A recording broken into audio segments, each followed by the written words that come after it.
Hello नमस्कार, मी Ranjana होमकुक Ranjana channel वरती आपले सर्वांचे मनापासून स्वागत आहे। चला तर मग आजच्या नवीन रेसिपीला सुरुवात करूया। आज मी इथे बनवणार आहे पनीर पोहे। तर पनीर पोहे बनवण्यासाठी इथे मला काय काय साहित्य लागणार आहे ते बघूया। तर इथे मी एक बाउल भर घेतलेले आहे पोहे। तर ह्या तेच पोहे आहे आपण जे कांदा पोह्याला वापरतो ते।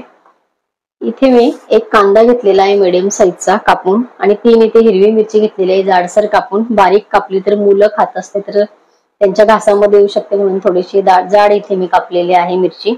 एक इथे बटाटा घेतलेला आहे मी कट करून अशा साईज मध्ये। थोडेसे इथे शेंगदाणे आहेत, कढीपत्ता आहे थोडासा इथे फोडणीसाठी, कोथिंबीर कापून घेतलेली आहे, अर्धी वाटी इथे मी पनीर घेतलेले आहे तुकडे करून, आणि इथे थोडंसं खोबरं आहे सुकं, आणि इथे मटार घेतलेली आहे अगदी थोडीशी अर्धा वाटीपेक्षाही कमी आहे। अतिशय हेल्दी हे पोहे होतात। तर चला बघूया आपण पनीर पोहे करण्यासाठी आपण फोडणी घालायची आहे। तर सर्वात आधी मी पोहे स्वच्छ धुवून घेणार आहे। गॅसवरती कढई मी ठेवलेली आहे आणि इथे 2 टीस्पून आपण तेल घालून घेणार आहे। आपलं तेल गरम झालेलं आहे तर 1 चमचा मी घालणार आहे राई आपली तडतडली, 1 चमचा इथे जिरे घालणार आहे, कढीपत्ते घालणार आहे, मिरची इथे टाकून घ्यायची।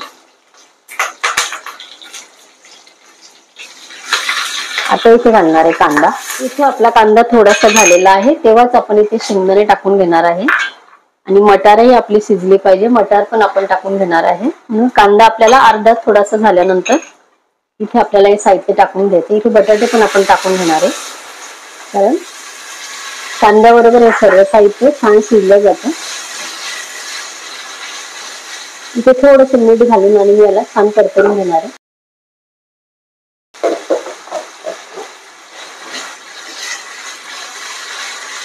सर्व व्यवस्थित आपण छान कलर येईपर्यंत हे व्यवस्थित भाजून घेणार आहे। बटाटा, कांदा आणि आपली मटार वगैरे छान मस्त शिजलेले आहे। हे बघा बटाटा वगैरे आपला लगेच सुटायला लागला। तर इथे आपण घालून घेणार आहे आता पनीर,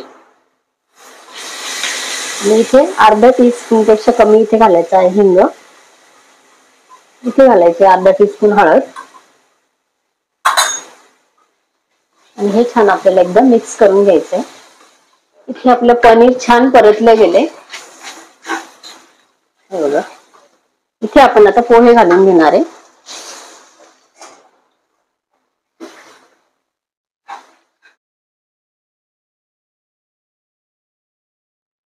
इथे मी मीठ घालून घेणार आहे। आपण अगोदर थोडंसं मीठ टाकलेलं होतं त्यानुसार आपण अंदाजाने इथे मीठ घालायचंय। कमी गॅसवरती ह्याला थोडंसं झाकण ठेवून आणि मस्त एक वाफ द्यायची आहे। आता झाकण ठेवून थोडंसं मी याला वाफ देणार आहे, गॅस आपला कमी आहे।